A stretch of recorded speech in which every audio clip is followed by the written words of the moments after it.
Okay, so next, right, there's a limit on how many vassals you can comfortably have.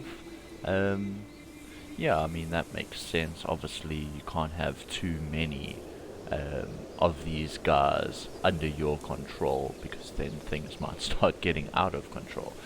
Um, okay, your realm is the complete body of land and titles that you own, including the area held by your vassals. Right now, for you, this means the counties called earldoms, due to your Irish culture of thomdom and ormond.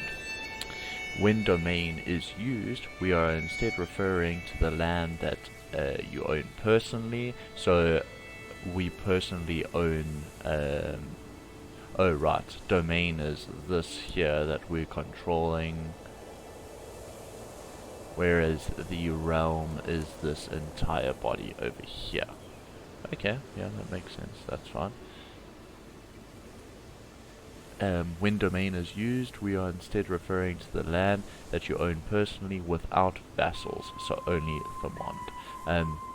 Some things that happen will only affect your domain, while other things will affect your entire realm. So, for instance, when we built or upgraded this structure over here, this is only within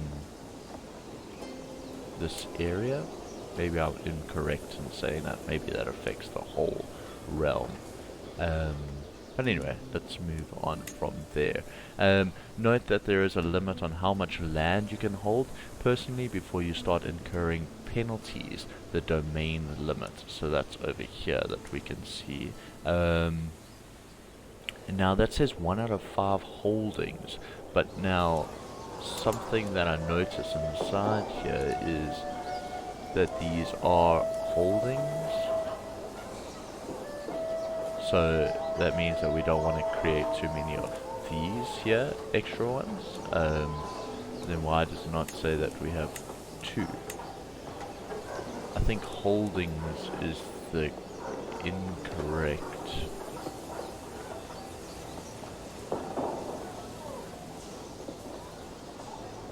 Oh, okay. So maybe by creating this extra holding here, this is gonna increase the limit that we could have.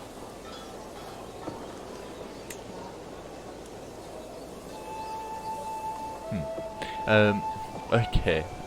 When you go above the domain limit, it can be a good idea to use the grant title interaction on characters you are friendly with, making them your vassals. Okay, I mean that makes sense. Obviously, we want to be at the top of the liege. We want to rather control people, and manage the people who will then manage the land and manage their realm as such, and sorry, manage their domain. No, yeah, which in its entirety would be our realm.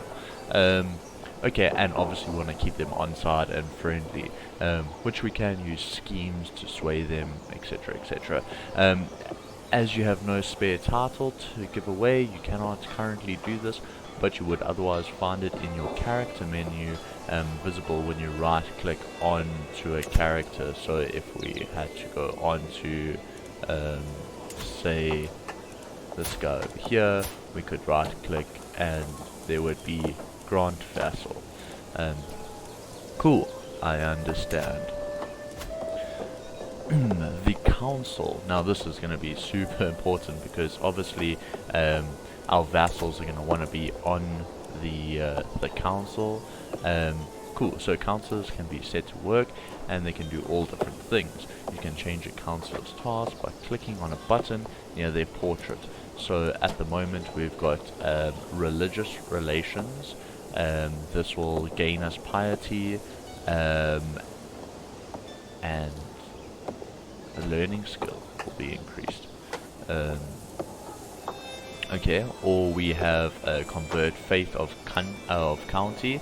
I'm presuming this is when we take over a land that has a different faith or a different religion. We want to convert them to our religion to just increase the amount of piety that comes in every month. And then we have the fabricate claim on county. I'm not too sure whether this used to be a part of the bishop. I thought it used to be a part of the spa master, where they could fabricate the claim. I could be wrong. More than welcome to correct me in the comment section down below, on a little bit of a look back at CK2. So being a counselor is a prestigious position. Powerful vassals will expect to be chosen for this and will be unhappy if they are left out, of course. So when we start creating more and more vassals, as we start taking over more and more land, some that have bigger titles, so say we took over the whole of the whole of Ireland, and we then gave, you know, the title of Munster over to someone, they would be quite a powerful vassal, and they would expect to be on the council.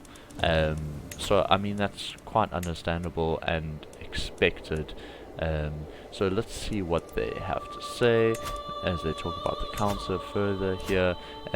Oh, right, okay, well, we're jumping straight into schemes. Schemes are long-term goals aimed at another character that have hostile goals like murder or abduction of your target, or they may be wholesome, such as befriend. Scheme open the intrigue view highlighted. Okay, so we can have a look at the schemes tab over here.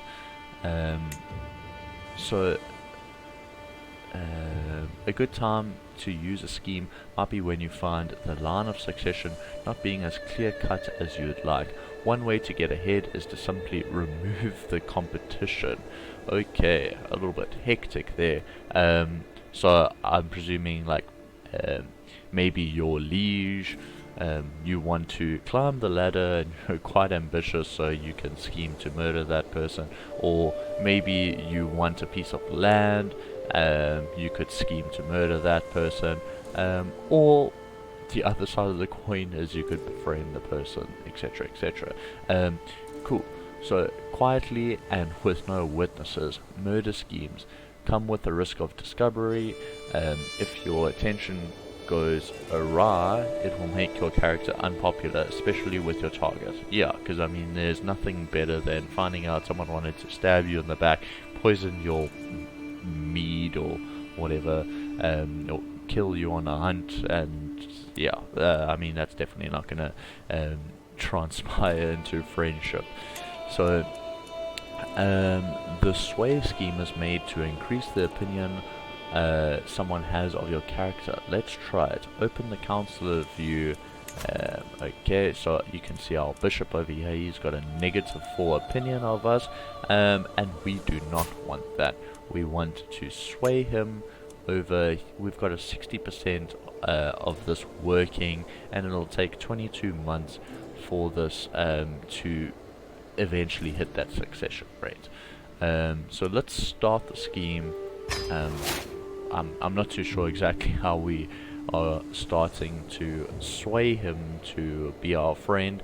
Maybe we've invited him over for a banquet or something, or to our favorite brothel. Excellent. Once set in motion, your scheme will slowly progress over time.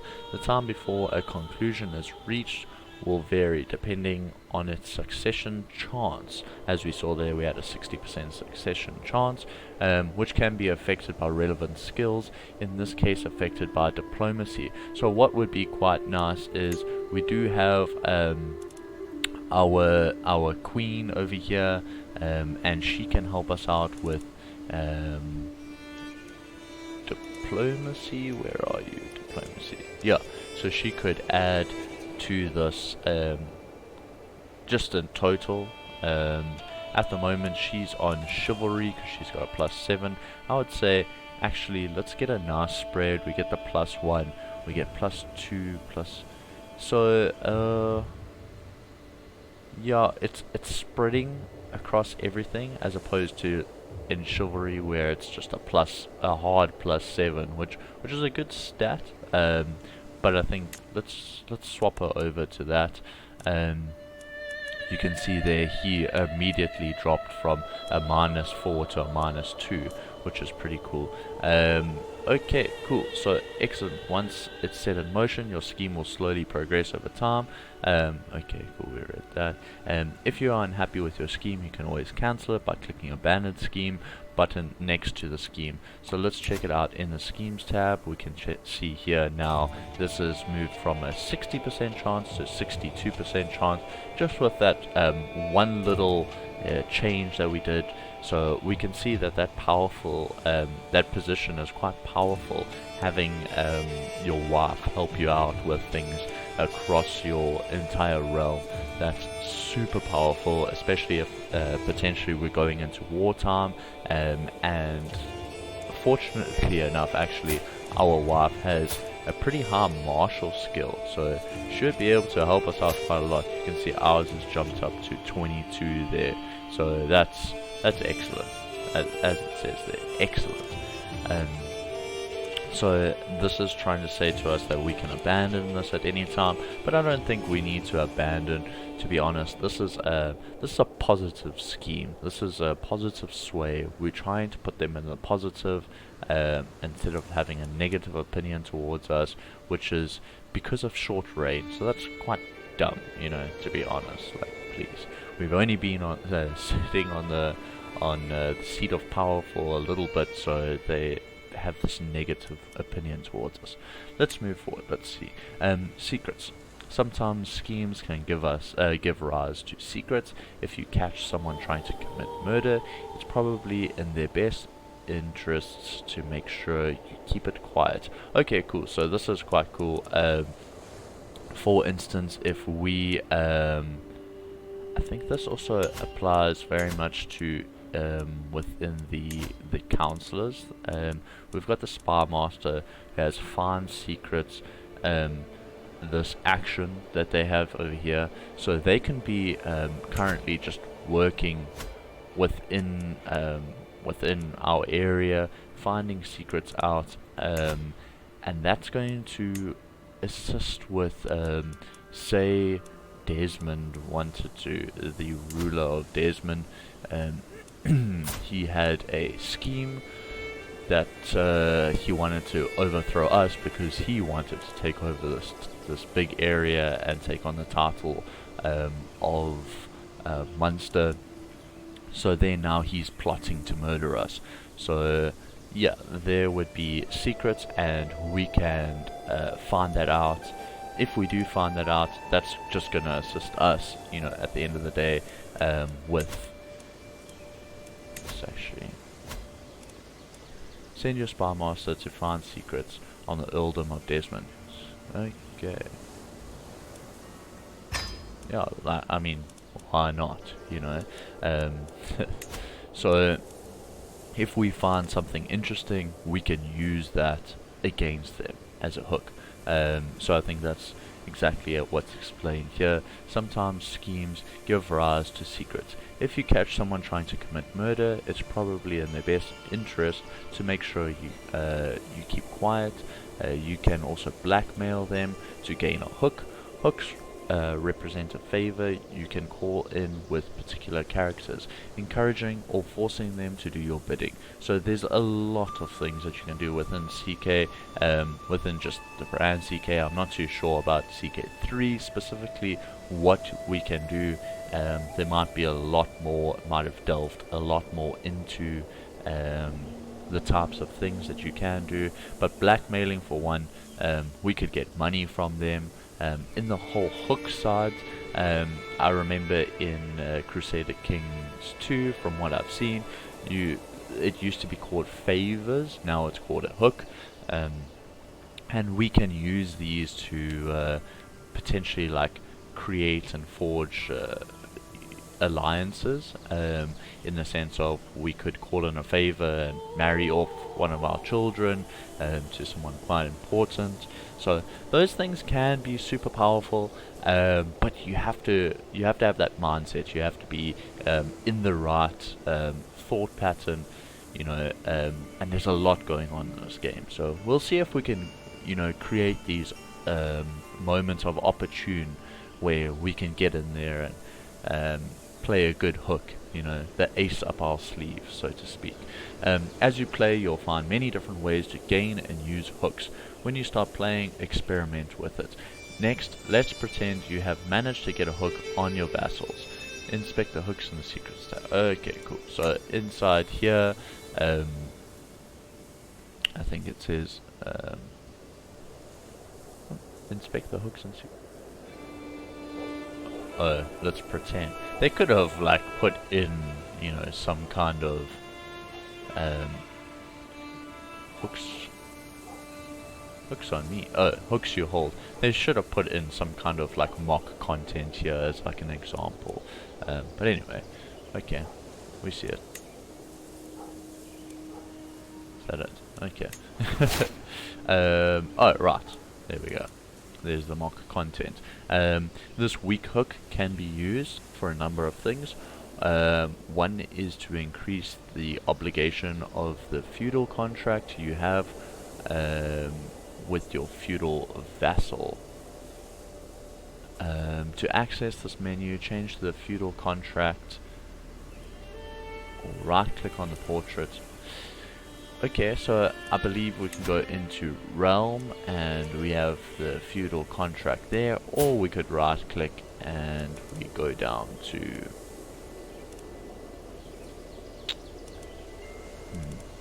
you see, okay, so the hooks are here, so we can arrange marriages there, and there's modify feudal contract. At this point, this is with one of our vassals. And this guy, let's open up his panel over here. So I'm trying to decide now if we're going to go money or levies.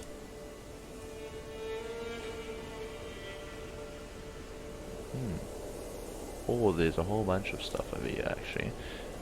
Council rights.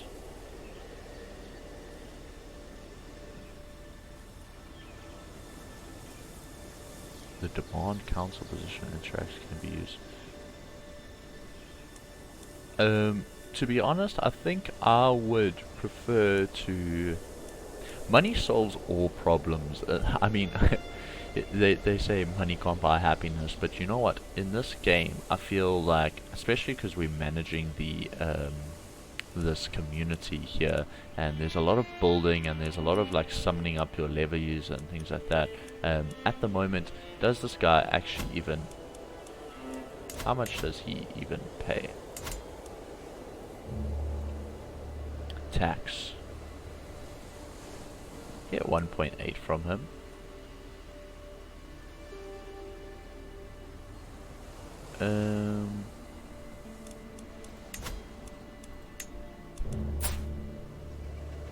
You know what?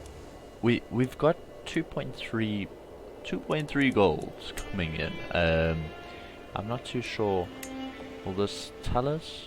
So, okay, that's going up by 0.1 versus, yeah, it's like nearly 30 extra men. I'm not too sure how much 30 extra men will help us, sway a conflict. But let's take the men for now. Can we do both? Oh, no, this is an act of tyranny.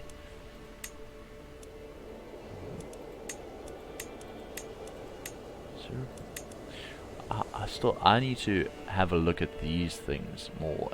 Title revocation. The liege cannot revoke the title. The vassal cannot have any succession laws beyond partition. The vassal switches their succession laws to partition. The vassal pays 25% more prestige to change laws. war declaration. The vassal can declare war regardless of the liege's crown authority. Yeah, I'm not very political in that sense. I think I'm just gonna go for the money. Let's make it easy. Let's go for the money. You may have noticed that some interactions are not immediately visible. This is because when you have many interactions available, the character interactions menu only displays the most common ones. To display missing interactions, click the more button. So they're talking about at this point here, when there's more over there. Cool. To display missing interactions, click on the more button in the each vassalage and court category. I understand. War is an essential part of Crusader Kings, and I think this is the one that we've all been waiting to get to, this tutorial screen where we start getting into some of the war. There's a lot of politics in this game, but the wars are super cool, and when we clash sides with other parties on the map, this is where the action starts. There are a lot of concepts to war, but for now, let's touch briefly on some of them. The rest and the details will let you discover as you start playing. Perfect. So the most important thing in any war are the battles, which are fought by armies. Most of your soldiers will come from levies, but you can expand your army by employing men at arms. Okay, so these are our levies over here. As you can see over here as well, these are the total amount of men. Okay, so we've got 640. The total soldiers include the knights here. Something that I've picked up along the way is we need to have a look down the side over here.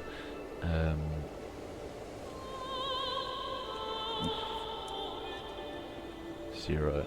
So this is going to be our prowess skill, and this is going to be the one that's going to count in battles. And if you are a knight, you are in the battle, your half brother. Obviously, the higher this is, the more proficient you're going to be in battles, but you might have some that are not very. So this is your chancellor, who's a vassal and a knight. We have our son that's in here as well.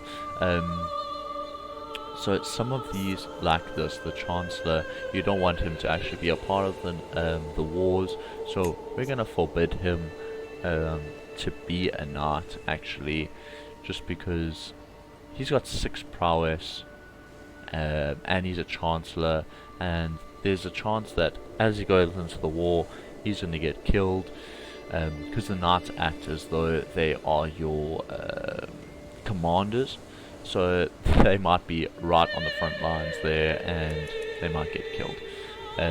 Intimidated. Is intimidated by your dreadful reputation. Fearing you, he is less likely to oppose you directly. Ah, yes. We've created some fear. He's terrified. Okay. Well. And he also doesn't like us very much, so this 12 prowess knight is pretty good. It works all the way down to zero. Our nephew over here, he's 22 years of age. Oof. He has no prowess. Oh well. Right, well anyway, they're talking about the men at arms. If things get really tough, you can also hire mercenaries, provided you have gold. And again, like I said, gold can solve a lot of issues in this game. So here you can see the mercenaries tab with their amount of levies, or the army size that they will bring to the table, and the amount of money that they're going to cost, and obviously what type of unit they are. So these are bowmen. We've got some light horsemen, armored footmen. Ooh, should be. palace guards. Skulls. Okay, so we can also create men at arms, regiment. Wow.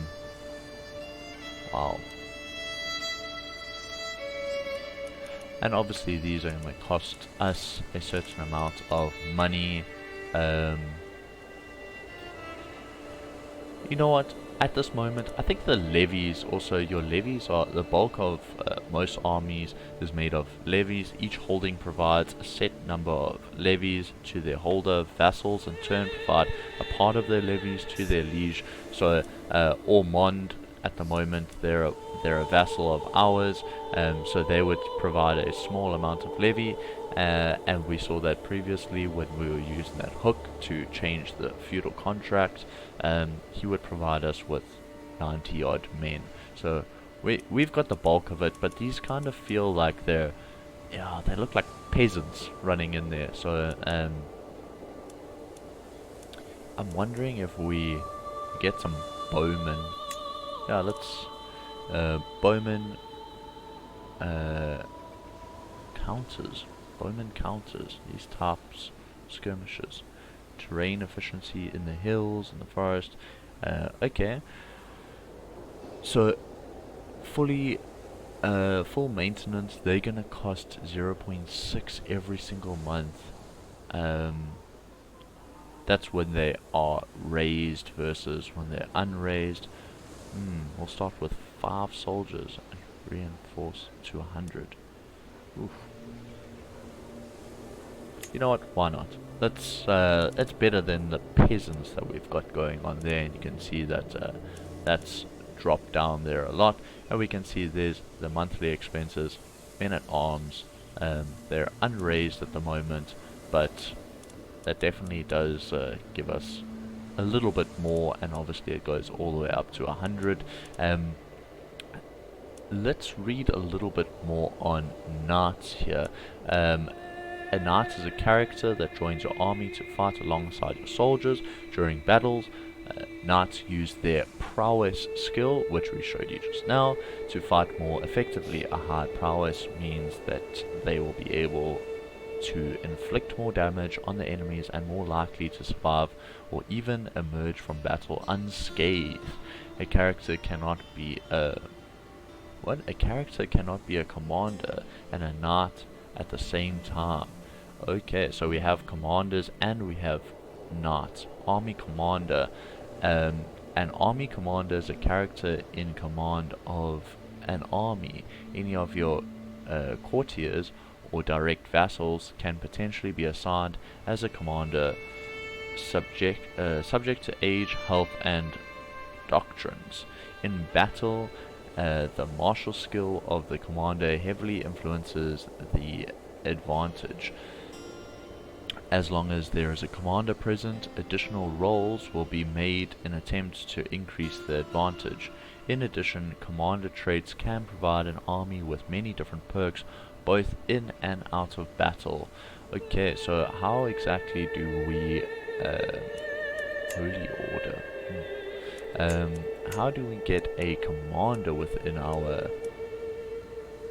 Maybe we'll find out now. Let's let's not stray too far down that rabbit hole. Let's play the tutorial. When a war starts, you'll be able to raise your armies from the screen via the Raise All Armies button. When the war is over, you'll have to disband your soldiers before starting another war. Here we have a disband all button.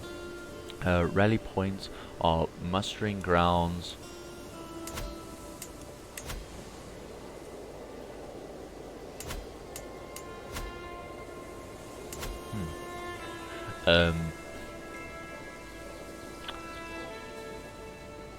Rally points are mustering grounds for levies and men-at-arms under your control. So this is the rally points. Obviously, once we how do you change the rally point though? Click to view.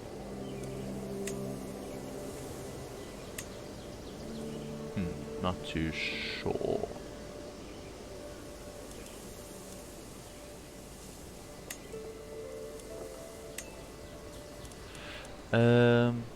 I'm not too sure. That might be preventing us from changing this rally point just because of... Let's see if we click onto this. Click to view. Okay, well, the rally point is obviously where everyone within our realm is going to come through. All the levies and men-at-arms are going to come through here. Cool. To start a war, you'll need a legitimate reason.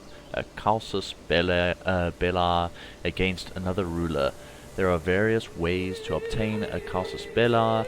You might have de jure titles that make you the rightful liege of your target. You might inherit claims, or you could pursue holy wars against nearby infidels.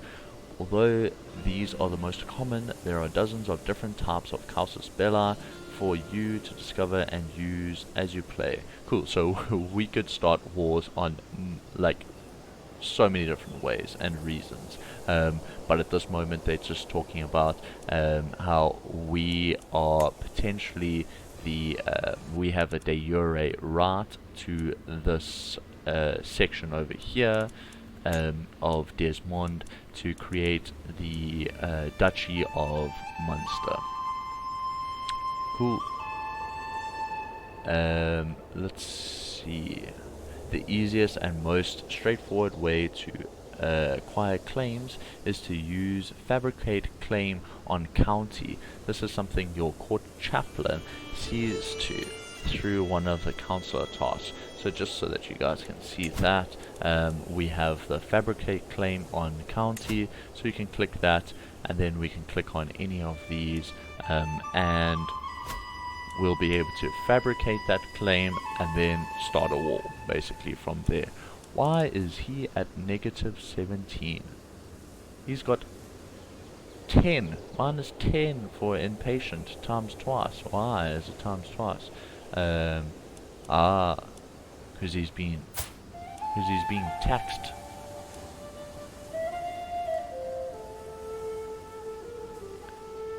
High taxes, minus 15. Bruh, we used a hook for that. So obviously that still affects them. Okay. Let's okay, cool, because we haven't started ticking time down. Okay, well, let's see what we can do. Although almost there. Okay, soon we'll get to unpause the game. There are just a few things to go over first. Firstly, it's important to know that there are 5 different speeds available to you to play at. Press keys 1 to 5, easily switching between them, and you'll be able to pause or change pace whenever. Secondly, for certain important events, the game will auto-pause for you. There's nothing wrong with playing at a lower speed, increasing the speed when things are quiet, or slowing it down to when you go to war. Generally, we recommend you pause the game when inspecting menus or when you're faced with tough decisions. Obviously, we don't want it to jump years into the future while we're trying to decide like who to marry, or should we spend this money on upgrading this building. And there it is in the background, like going weeks at a time. Okay, to start the ticking of time, unpause the game using the spacebar by clicking the play button. Okay, and we can see that there's going to be some stuff popping up here, and this will let days, months, and years go by. Armies told to do so will move, events will occur on screen, letters will be sent, and characters will age. And that's the biggest part of CK3, is our characters are going to get old. We start young, we die old, that's life, but we have to have our lineage all set up and our affairs in order. Okay, find the speed that is comfortable for you. So you can see now that wedding celebrations has popped up, so it's paused the game. So there's an event that they were talking about earlier, when special events within your life come about, that they will pause the game, and yeah, and that's just, yeah, super handy because we don't want to be reading this and again weeks are passing by in the background. So this is the wedding celebrations. Earlier in the tutorial we married off to Queen Sfatsvana. Jeez, I should have read the name. That might have swayed my opinion on who I married as well. But anyway, the realm expects us to throw a suitable, extravagant wedding celebration. It is well within my right to collect a royal aid duty as a part of this, but some may consider it tasteless to levy an extra tax during the time of jubilation. Of course, I'll collect it. Who pays for their own wedding? Yeah, of course. I think we are taking a little bit of a hit, and we've just spoken about war, so we don't know when war is coming next, and this at least will push us over the 700 mark. It'll be good for us to have that that little bit of a kitty there, that war chest. Or we can go with I'll let my subjects enjoy the festivities without worrying, and we can gain some prestige. Again, prestige, just so that you guys can see, we get levels of fame, and then those levels of fame assist us in certain ways. So at the moment we are, what are we? We are established. Okay, so if we moved up to distinguished, we gain another knight, and we get, secular opinion. This type of opinion affects all characters that are not clergy. So I'm guessing everyone within our domain, including our wife, yeah, and all the people on our council, and just everyone just across our domain is going to help us +5. So I suppose that's alright. But again, I don't think that's going to push us up. Where are we there? That level of fame. Yeah, we 1 out of 1,000. So I think we're going to take the cash here. Cash money. Let's do it. Let's pop this down to a level 2 speed there, as we will let time progress, but we're not. Oh, let's go 3. Let's let it progress, but obviously not too fast. And let's move forward here. What now? Now is the first task. Let's remind our neighbor, the Earl of Desmond, who his rightful liege truly is. If it happened to expand your realm, so be it. Perfect. So I think this is where we start to hear the war drums a little bit, using the character interaction system that we went over earlier, and selecting them via the map. Declare war on the ruler of Desmond. So we can right click here, we can declare war, and we can see the war panel and the declare war panel coming up over here.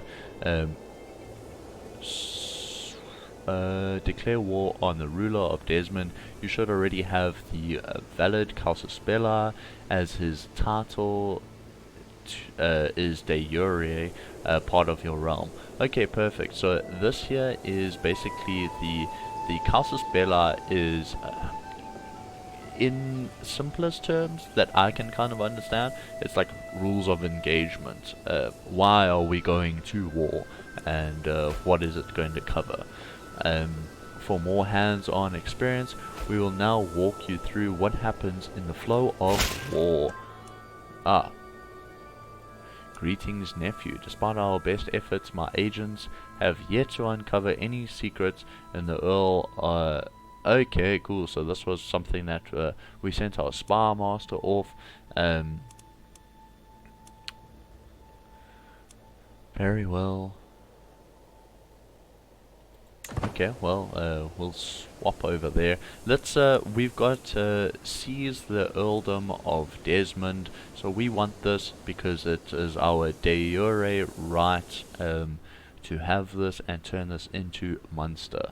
So let's declare war. It's time. Oh, right, sorry. We have to select that.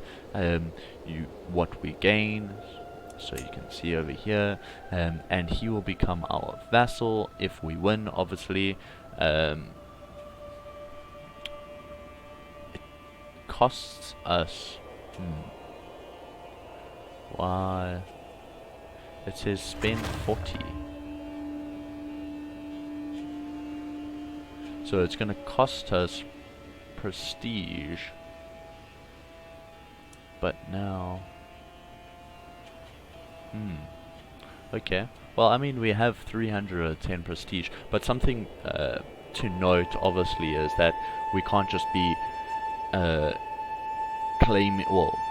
doing wars, declaring war. Sorry, doing wars. Declaring war all the time.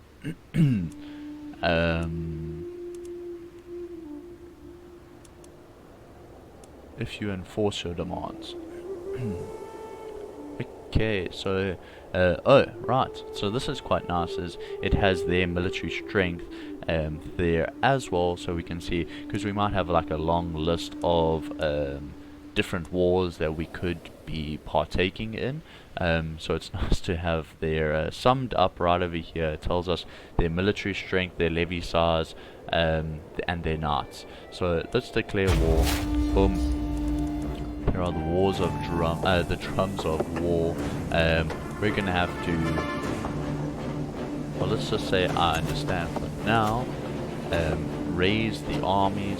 This is really awesome that this button is over here. They've done such a great job with creating all these amazing, just user-friendly systems within the game. So instead of going here and actually clicking the raise armies, just so that we can see, we're at 400 now, so we're at 759. Oh.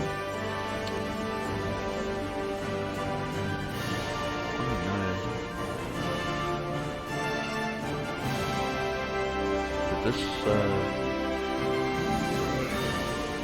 1, 2, 3, 4, 5, 6. Okay, perfect. Your guess. Okay, so we've got things going on all over the place. What? Petty king or peasant, high or low, it doesn't matter. In the end, we're all mortals. I was reminded of this as I woke, coughing in the early morning hours, a dull ache pounding through my head and throat. Send for the physician now.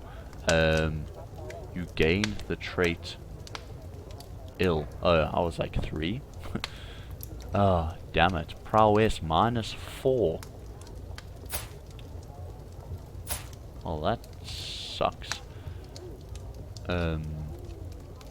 Where do we see our prowess just in general?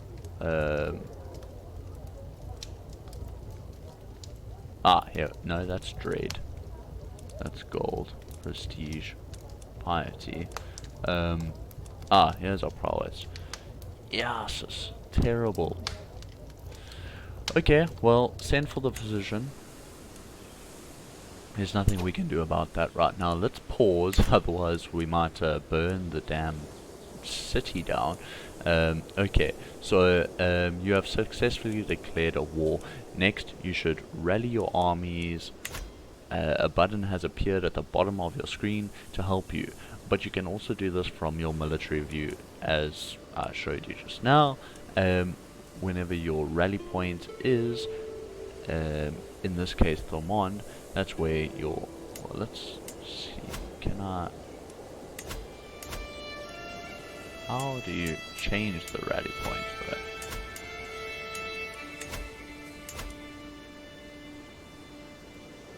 Click to view.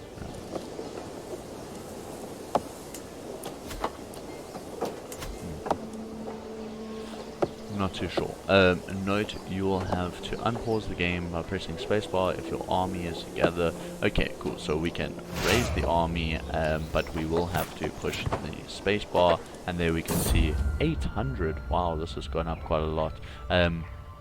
This is the ill event popping up here. Finally, my servants have found some people who might be fit to serve as court physician. Either way, I fear I cannot afford to be picky. So this guy here, treacherous villain.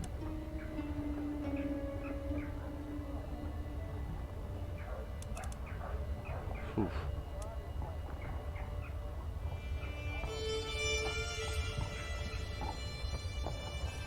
Oh, who's this? I think this guy's probably gonna be the. Wait, let's click onto them first and see what their. It's quite terrible, I won't lie.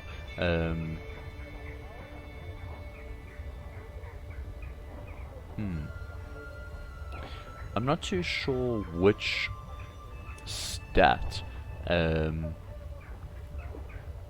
directly influences the physician +2, so it's a learning. Oof. Yeah, it's very poor.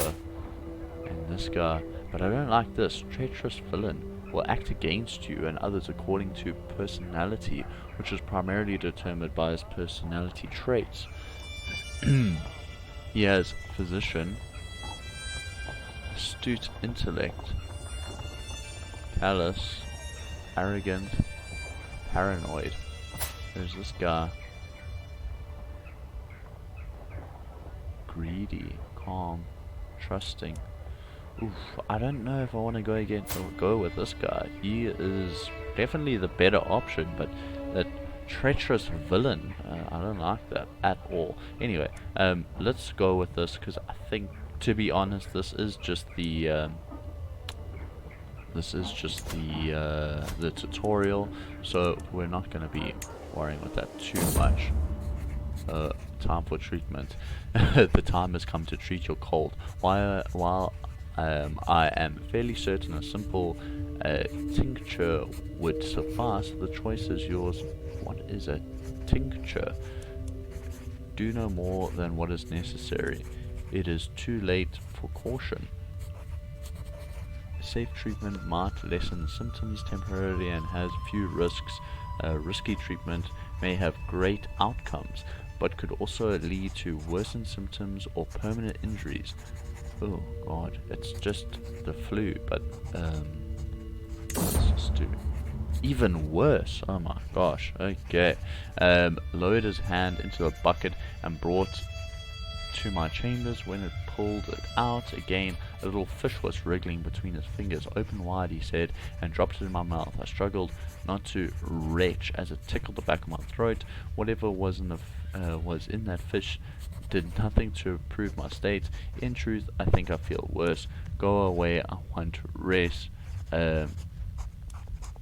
For 1 year. Oof.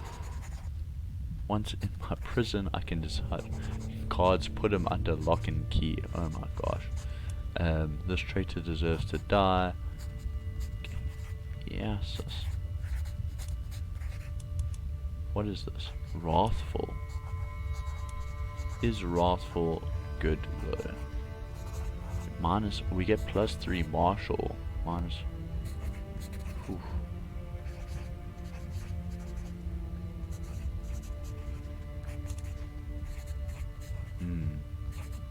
I mean, we just kill him straight up because he gave us a little fish. Go away, I want some rest.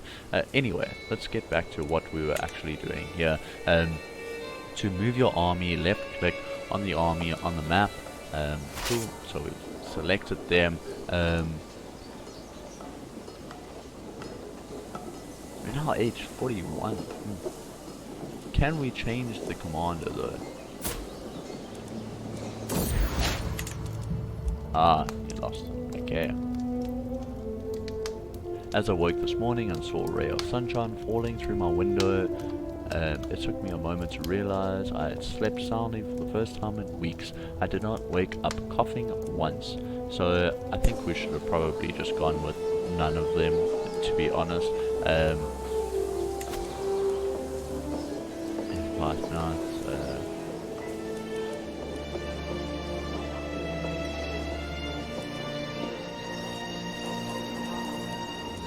Search for position.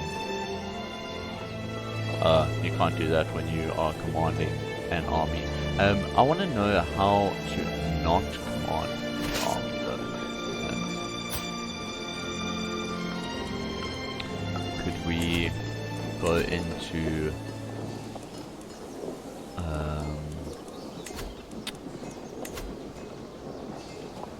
we could go into our court.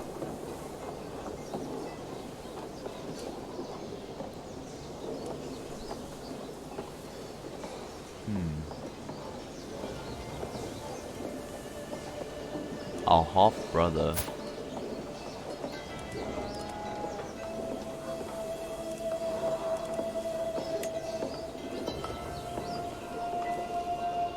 Appoint his court physician. I